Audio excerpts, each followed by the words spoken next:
बिस्मिल्लाहिर्रहमानिर्रहीम। अस्सलाम वालेकुम जी। आज मैं बकरा ईद स्पेशल में बना रही हूँ खड़े मसाले का गोश्त। बहुत ही आसान तरीके से बनाना बताऊँगी तो और ये बेहतरीन बनकर तैयार होगा। तो रेसिपी शुरू करने से पहले जो लोग चैनल पर नए हैं काइंडली वो सब्सक्राइब करें, साथ में बेल के बटन को ज़रूर दबाएँ ताकि मेरी हर नई वीडियो सबसे पहले वो देख सके। तो जी शुरू करते हैं। खड़े मसाले का गोश्त बनाने के लिए मैंने उसमें लिया है बीफ का गोश्त और मैंने लिया है 1 किलो, और ये बगैर हड्डी के है। आप इसे हड्डी के साथ भी बना सकते हैं और इसे मटन में भी बना सकते हैं। तो इसको अच्छे से धोकर इसका पानी साफ़ कर लिया हुआ है मैंने। तो इसको करते हैं साइड पे। और ये मैंने ली है प्याज, इसमें प्याज ज़्यादा मकदार में जाती है। 1 किलो मैंने गोश्त लिया है और आधा किलो मैंने प्याज लिया है। उसको थोड़ा सा मोटा स्लाइसिस में मैंने काट लिया है। इसमें बारीक प्याज नहीं जाती ना पेस्ट जाती है, बस मोटा मोटा आपने काट लेना है। तो खड़े मसाले में एक स्पेशल मसाला मैं डालती हूँ, वो आपको बनाना बता दूँ। सबसे पहले ये मैंने लिया 1 टीस्पून साबुत काली मिर्च और 1 टेबलस्पून भर के मैंने लिया साबुत धनिया और 2 टीस्पून मैंने लिया है साबुत ज़ीरा। तो इन सब चीज़ों को फ्राई पैन में डाल देंगे और इसको हल्का सा रोस्ट कर लेंगे। हमने इसको इतना रोस्ट करना है कि इसका कलर नहीं चेंज होना चाहिए, या ये कह लें कि इसको बस गर्म करना है हमने। तो इसको हल्का हल्का मैंने रोस्ट कर लिया। आप देख सकते हैं इसका कलर चेंज नहीं हुआ। अब इसको हम हल्का हल्का मसलन के कोड़ लेंगे, पहले इसको ठंडा कर लेंगे।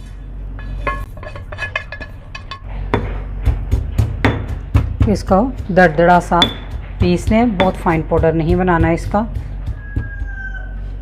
जितना तमाम मसाला मैंने कूट लिया है आप देख सकते हैं, मोटा मोटा सा कूटना है। इसको कर देते हैं साइड पे जी। तो अब हमने कुछ लिया है लहसुन अदरक। ये 2 इंच का टुकड़ा था अदरक का, मोटे पीसेस में काट लिया। और ये पूरा कह लें कि गार्लिक था जिसको मैंने छील लिया है। तो इसको भी हम कोट लेंगे, यहाँ आप इसको चॉप करेंगे या कोटेंगे, इसमें पेस्ट नहीं जाती जी। तो लहसुन अदरक को भी मैंने थोड़ा सा मोटा मोटा कोट लिया, इसको भी कर देते हैं साइड पे। तो ये मैंने कुछ लाल मिर्च तैयार की है।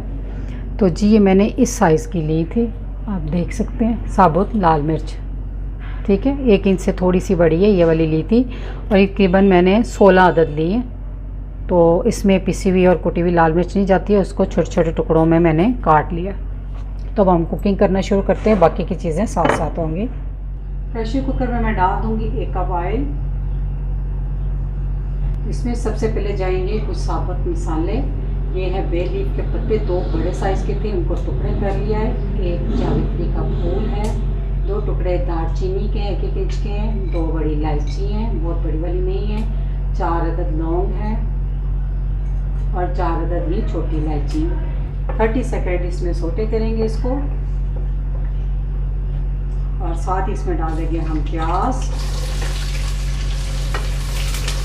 और तेज़ आंच पे इसकी बुनाई करेंगे। इसी देर हमने प्याज को ज़रा फ्राई करना है कि इसका बस कलर ठीक सा हो जाए। इसको डार्क कलर बिल्कुल नहीं लेना, बस थोड़ा सा कलर चेंज करना। ये तो प्याज हो गया है हल्का पिंक। तो इसमें डाल देंगे कुटा हुआ लहसुन अदरक। लहसुन अदरक को 1 मिनट फ्राई करने के बाद अब इसमें हम डाल देंगे गोश्त। अब गोश्त डाल के इसकी उस वक्त तक बुनाई करनी है जब तक इसका कलर चेंज ना हो जाए जी। आप देख सकते हैं गोश्त का कलर अच्छे से चेंज हो गया। अब इसमें डाल देंगे लाल मिर्चें जो मैंने अभी काट के रखी थी। आपने वीडियो को बगैर स्किप किए देखना है ताकि कोई पॉइंट आपसे मिस ना हो।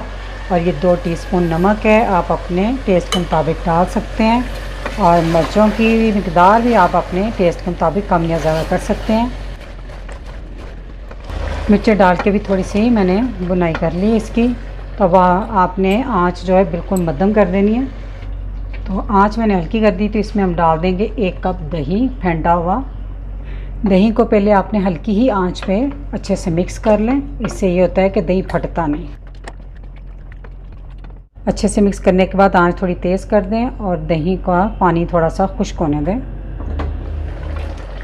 जी। तो दही का पानी मैंने काफ़ी हद तक खुश्क कर लिया, सारा नहीं किया, तो थोड़ा थोड़ा सा है अभी इसमें।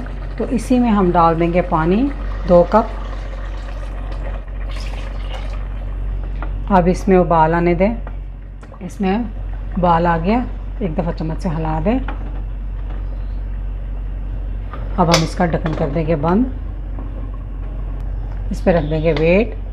पहले आपने इसको तेज़ आंच पे पकाना है जब तक इसकी विसल ना चल जाए। जब इसकी विसल चल जाए फिर आपने आंच लो मीडियम यानी कि थोड़ी स्लो कर देनी है और इसको 25 मिनट का टाइम देना है और आप अपने कुकर के हिसाब से इसको टाइम दे लें। जी तो प्रेशर को चलते हुए 25 मिनट हो गए थे, तो इसकी भाप निकालने के बाद अब मैं इसका ढक्कन खोलती हूँ और चूल्हा दोबारा ऑन कर देते हैं। जी तो गोश्त को चेक कर लेते हैं, बड़े अच्छे से देखें गल चुका है। तो अब आप इसमें पानी देख लें कि कितना है और कितनी ग्रेवी आपको चाहिए, उस हिसाब से इसका पानी खुश्क कर लें। ये थोड़ा सा भी ज़्यादा है तो इसको मैं थोड़ा सा तेज़ आंच करके खुश्क करूँगी। जी तो थोड़ा सा पानी मैंने इसका खुश्क कर लिया और थोड़ी सी ग्रेवी इसमें मैं रखूँगी, आप अपनी पसंद से रख लें। तो अब मैं इसमें डालूँगी वही पाउडर मसाला जो मैंने शुरू में बनाया था, वो इस पॉइंट पे आपने डालना है और इसकी खुशबू बहुत ही ज़बरदस्त इसमें आएगी। मसाला डालने के बाद मैंने आंच हल्की कर दी थी, आप देख सकते हैं सारा ऑयल छूट के ऊपर आ गया। तो अब हम इसमें डाल देंगे ये 4 अदद मैंने हरी मिर्चें ली थी, इनको मोटा मोटा काट लिया और साथ इसमें डाल देंगे थोड़ा सा धनिया और थोड़ा सा जूलियन कट अदरक। तमाम चीज़ों को मिक्स करने के बाद अब मैं चूल्हा कर दूंगी बंद और इसको ढाँप कर 2 मिनट के लिए रख दूंगी। इसके बाद मैं आपको सर्व करके इसके फाइनल लुक दिखाती हूँ।